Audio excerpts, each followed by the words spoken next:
तो उसके बाद उसका जवाब दिया जाएगा और वो हम अपनी प्रपोर्शन में देंगे। तो ये जवाब दिया गया है। यकीनन पाकिस्तान की जानिब से ये भी कहा गया था कि अगर इब्तिदा की गई भारत की जानिब से तो इंतहा तक हम लेकर जाएंगे, और फिर जब इंडिया की जानिब से ये कदम उठाया गया तो यकीनन उसके बाद जो पाकिस्तान का रिएक्शन था और जो नताइज सामने आए वो अनएक्सपेक्टेड थे इंडिया के लिए। और हम हमेशा से देखते हैं कि इंडिया किसी भी मिस एडवेंचर से बाज नहीं आता। ये पहला वाकया नहीं था, इससे पहले पुलवामा अटैक भी हमारे सामने है, लेकिन इंडिया को हर बार हजीमत का सामना रहता है, लेकिन इंडिया बाज नहीं आता। क्या लगता है इसके बाद इंडिया पलट जाएगा? जी बिल्कुल, अगर हम इस हवाले से बात करें, आपने थोड़ी देर पहले एक ब्रेकिंग दी है कि जी जिसे अभी आपने ब्रेकिंग दी थी कि भारत के पास जो इस टाइम राफेल तैयारे हैं उनकी मार्केट जो उस कंपनी की, फ्रांस की उस कंपनी की मार्केट जो है आलमी मार्केट में उसके शेयर्स गिर गए हैं। तो भारत खुद नहीं डूबा पाकिस्तान पे हमला करके, बल्कि अपने साथ उन लोगों को भी ले डूबा है जो उसके साथ खड़े थे। और ये इसका बहुत बड़ा सबूत है कि पाकिस्तान के पास वो तमाम चीजें मौजूद हैं जिनका वो भरपूर तरीके से जवाब दे सकता है। भारत की जो दिफाई टीम थी या दिफाई उनके थिंक टैंकर थे, उनका ये ख्याल था कि भारतीय एयरफोर्स के पास राफेल आ जाने के बाद अब वो कहीं पर भी किसी भी जगह के ऊपर पहुंच सकते हैं। राफेल की जो टेक्नोलॉजी है वो स्टेल्थ टेक्नोलॉजी के साथ चलता है, उसके पास जो जैमर्स अंदर लगे हुए हैं, जो रेडार सिस्टम है वो बहुत आला है। लेकिन रात के अंधेरे में तमाम चीजें पाकिस्तानी शाहीनों ने बिल्कुल सिफर कर दी। वो स्टेल्थ टेक्नोलॉजी किधर गई? वो जो अंदर लगे हुए जैमर थे वो रेडार्स क्यों नहीं काम कर सके? क्योंकि वहां पर इनके पास सिर्फ टेक्नोलॉजी थी और पाकिस्तान के पास टेक्नोलॉजी के साथ साथ जज्बा ऐमानी भी था। और यही वो जज्बा ऐमानी होता है जो किसी भी हद को क्रॉस कर जाता है, उसके सामने कोई चीज जाम नहीं रह सकती। और रात को इसका सबूत रात के अंधेरे में 3 राफेल तैयारे भारत के गिराकर पाकिस्तान ने दिया है। और अब भारत को बेचने वाली जो कंपनी है फ्रांस की, जिसने ये तैयारे बेचे थे, अब उनके शेयर तो गिर ही गए हैं, वो कंपनी डूब ही चुकी है। तो उसके साथ साथ भारत भी अब डूब चुका है। इसके अगर अभी तो ये एक चीज सामने आई है, भारत अगर कोई और महाज खोलता, अपना कोई और टेक्नोलॉजी जो उसने समझा हुआ है कि बहुत बड़ी उसके पास मौजूद है वो भी लेकर आएगा, तो वो भी इसी तरह निस्तो नाबूद होगी और फिर उस कंपनी के शेयर भी गिरेंगे। और फिर एक दिन आप देखेंगे कि दिल्ली स्टॉक एक्सचेंज भी जो है वो गिरती हुई नजर आएगी, क्योंकि अब तक भारत को पाकिस्तान की फिजाई हदूद बंद होने से अरबों डॉलर का जो नुकसान हो चुका हुआ है। तो ये कैसे मुमकिन है कि भारत अगर पाकिस्तान पर जंग मुसल्लत करेगा तो पाकिस्तान क्या उसके पर खामोश रहेगा? कतई तौर पर खामोश नहीं रहेगा। भारत को उसका भरपूर जवाब दिया जाएगा। और वो रात के अंधेरे में हमला करने के बाद उसी तरह ही दिया गया है कि भारतीयों, अगर तुम ये समझते हो या भारतीय फौज ये समझती है कि पाकिस्तानी सोए हुए हैं, पाकिस्तानी कौम सोई हुई है या पाकिस्तानी फौज सोई हुई है, तो ये उनकी गलत फहमी है। शेर सो भी रहा हो तब भी वो जाग रहा होता है। और हमारा यही हाल है कि हमारा नजर है शायद ऐसे आ रहा होगा कि हम सोए हुए हैं, लेकिन हम भरपूर जागे हुए नहीं थे। हमने जागकर उन पर हमला भी ऐसा किया कि अब उनके पास इस पूरे जग में, इस पूरे अर्ज के ऊपर ये जो एक वर्ल्ड है, जो घूमी हुई वर्ल्ड है, उसमें मुंह दिखाने के लिए कोई जगह नहीं बची है। पाकिस्तान का जो झंडा है वो सब्ज कलर का और उसके अंदर एक सफेद रंग भी मौजूद है।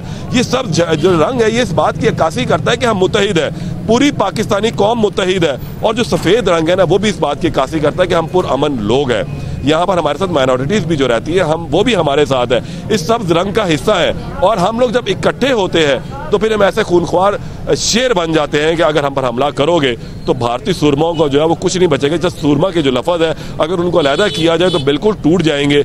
यही हाल जो है भारत का रात को हो चुका हुआ है। जगह जगह जो है वो सफेद झंडे लहरा रहा है, अमन का पैगाम देने की कोशिश कर रहा है कि अब हम दिन के उजाले में जो है अपना ये कह सके कि जी हमसे गलती हो गई है। लेकिन भारत की ढिठाई का ये आलम है। 1948 से लेकर आज 2025 तक की बात करें तो भारत ने एक नहीं हम पर 4 जंगें मुसल्लत की है। सियाचिन का महाज था, वहां पर भी भारत को हमेशा जो है मुंह की खानी पड़ी और आज भी पाकिस्तान सियाचिन के महाज के ऊपर जो है मुकम्मल तौर पर काबिज है।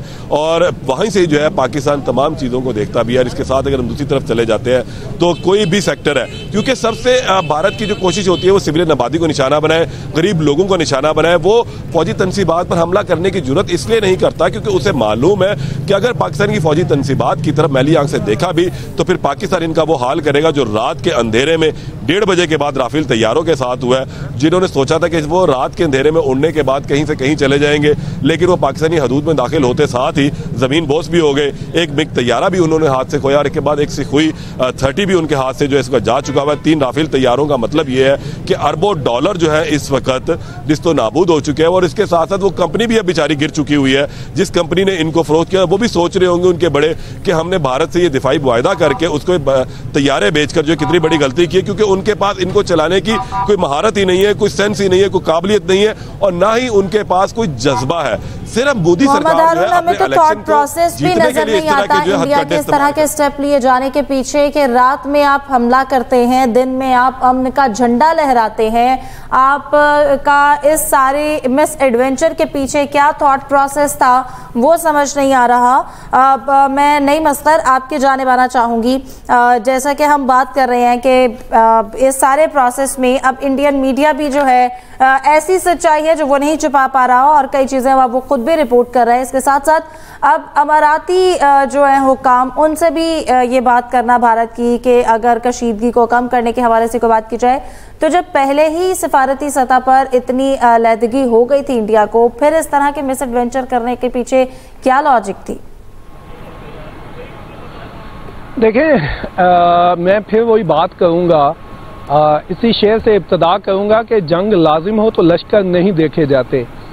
भारतीयों को, इंडियंस को बड़ा नाज था अपनी अददी कुव्वत पर, अपने जंगी साजो सामान पर, लेकिन भारत को ये याद रखना चाहिए कि हम उस कौम से, उनका पाला उस कौम से पड़ा है जो कि 313 की तादाद में थे और उन्होंने आगे हजारों के लश्कर को निस्तो नाबूद कर दिया था। आज भी पाकिस्तानी कौम ने बिल्कुल वैसा ही रिएक्ट किया। और जो आपने सवाल किया कि भारत, इंडिया, उसको जब सूरत हाल का इल्म भी था तो उन्होंने ये एडवेंचर क्यों किया, तो उसमें सबसे बड़ी जो गलती है, सबसे बड़ा जो इसमें स्टेक होल्डर है वो मोदी है, वो बीजेपी है, भारतीय जनता पार्टी, जो कि अपने सियासी मफादात के लिए भारत को, इंडिया को नुकसान पहुंचा रहा है। ना सिर्फ इंडिया को नुकसान पहुंचा रहा है बल्कि वो इस पूरे खित्ते को, बल्कि पूरी दुनिया को जंग में झोंकना चाह रहा है। और मोदी जो है वो सिर्फ अपनी सियासत के लिए, अपना इलेक्शन लड़ने के लिए, अपनी आवाम में अपनी एक मकबूलियत के लिए वो ये जंग उसने करनी थी, उसने मिस एडवेंचर करना था। और ये उनका वतीरा है कि पहले वो जंग छेड़ते हैं और फिर भागते हैं आलमी इदारों की तरफ कि हमें बचाएं। देखिए, पाकिस्तान ने जंग नहीं शुरू की, पाकिस्तान ने पहले भी जंग शुरू नहीं की थी, पाकिस्तान ने अभी जंग शुरू नहीं की। पाकिस्तान ने कैटेगोरिकली कहा था और हर प्लेटफॉर्म पे कहा था पाकिस्तान ने कि हमारे साथ, हमारे ऊपर जंग मुसल्लत ना की जाए। पाकिस्तान ने ये कहा था कि पाकिस्तान अमन पसंद कौम है, लेकिन इस अमन पसंदी को कमजोरी ना समझा जाए। मोदी ने शायद ये समझा कि मैं एक बड़ी माइट हूं, मैं एक बड़ी मार्केट हूं, तो मैं ये अपने जो है जंगी साजो सामान, अददी बर्तरी पे के ऊपर ये जंग जीत लूंगा, पाकिस्तान डर जाएगा। लेकिन पाकिस्तान डरने वाला है ही नहीं। पाकिस्तान ने